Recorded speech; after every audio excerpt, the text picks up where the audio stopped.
I'm here with Krissy, who's the lead actress in Graveyard Gang. She plays Ellie, the protagonist, antagonist, the femme fatale, whatever you want to call her. We'll get on to you in a minute. And I'm also with Ryan, who's the producer, sound editor, sound Yeah, person. basically, it's such a small project that, it's like I was in charge of majority of the audio work and the creative input in regards to scenes and the little minute details. The minutiae. Exactly. Minutiae. Welcome. Welcome. And welcome. Thank you. Okay, so we know what the story's about. Let's get on to you straight away. Sounds good. Because you're kind of, all joking aside, you're kind of a major role because you are kind of the spanner in the works. That's right. And can you elaborate? Because you try and make him change direction, don't you? Correct. So Ellie is kind of the catalyst for everything that happens in the film. And what I find so interesting about the film is that Dallin is just kind of going along with his life. He's not really pushing himself forward. Yeah. And so when Ellie comes in and kind of veers him off of this path, it's really her that's driving what's happening next in the story. So it was a really fun character to take on, a very challenging role for me to say, okay, I'm going to be this character that's a bad influence. Because I imagine you're exactly as she is in real life.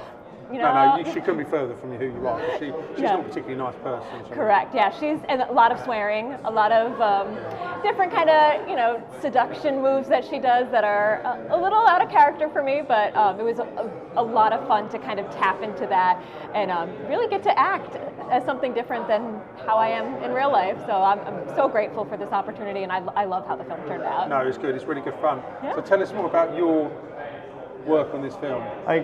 Majority of the work was mainly just making sure it sounded well, from a production aspect.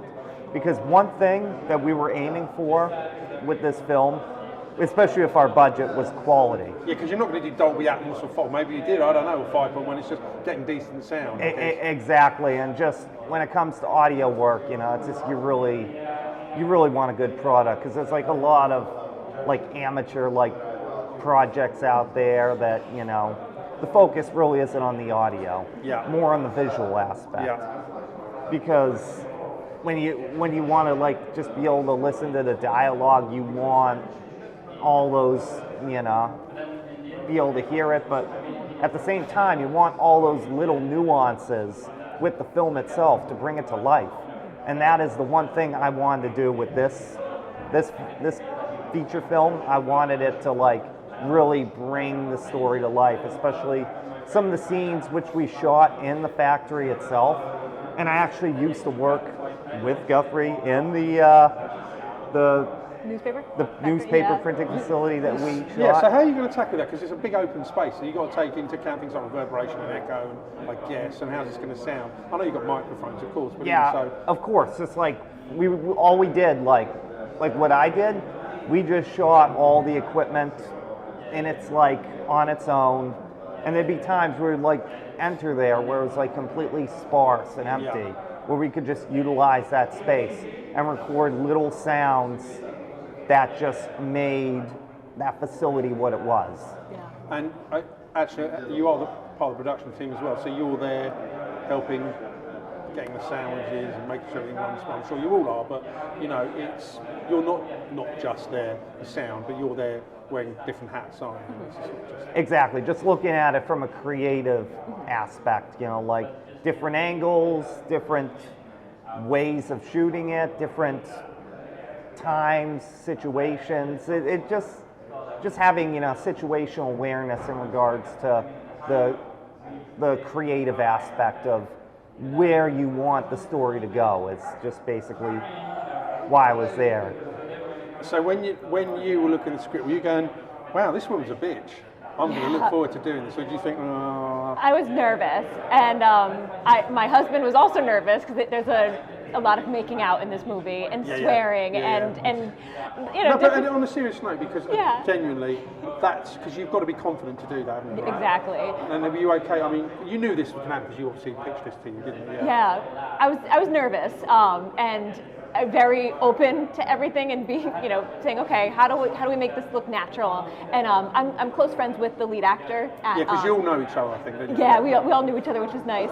So it was nice to kind of be with somebody that I already knew and was comfortable with, and said, okay, this is going to be awkward, but let's get through it. And I'm very impressed with how everything came out. It came out looking very natural. I'm like, oh, this looks better than I thought it would. Like, not me. Yeah, I don't know who that is, but yeah, so it was a lot of fun. Like in the moment, it felt awkward, but then once we kind of ran through everything a few times, I was like, oh, okay, I got this. And then, it was a great crew, very welcoming crew. We had a great atmosphere. We were having some fun. We drank a little bit on set sometimes for some of the more difficult scenes, so it's good. Right. Yeah, we had a lot of fun. But we all know, well, actually that's not entirely true, a lot of people don't know, but actually making films is a long, grueling process. It's not, it takes days and days, and I know all this. So you're not going to be in every scene, although you're there waiting to be shot. What do you do? I mean, because boredom can set in, can't it? And what do you? Yeah. Is it just literally hanging around waiting? I guess. Lots of hanging around, and it's funny because I've actually never met some of the people that are in the movie, right? Which is so weird to me. 4 years later, after we've finished wrapping, I've still never met some of the others that we never interacted with. But yeah, in the downtime, hanging out, kind of. It was cool for me. This was the first movie that I'd really done, so to see the behind-the-scenes working and the cameras and the microphones and how everything was going was just really fascinating. So in between kind of just hanging out, watching, just a lot of observing, I think, on my part, and studying my lines too, and saying, but okay. Did you love it after or during your post? Now you've done it. I mean, I know the answer because I've spoken to millions of loads of filmmakers, but it is like a drug, I know, and it's just, and once you've done it, it's. I love it. Your thing now? I love it. I love seeing myself on the screen, seeing my name up there. I love just being with the team. Was really hard after we were so close, and then we wrapped filming and said, oh, like now we all live kind of far apart from each other, so we haven't seen a lot of each other much. So very exciting to come back together and spend time together with my buddies and my friends. And what was the most difficult part you found? I think it just was basically like just scheduling and just trying to coordinate around everyone's life, because we're all doing our own thing.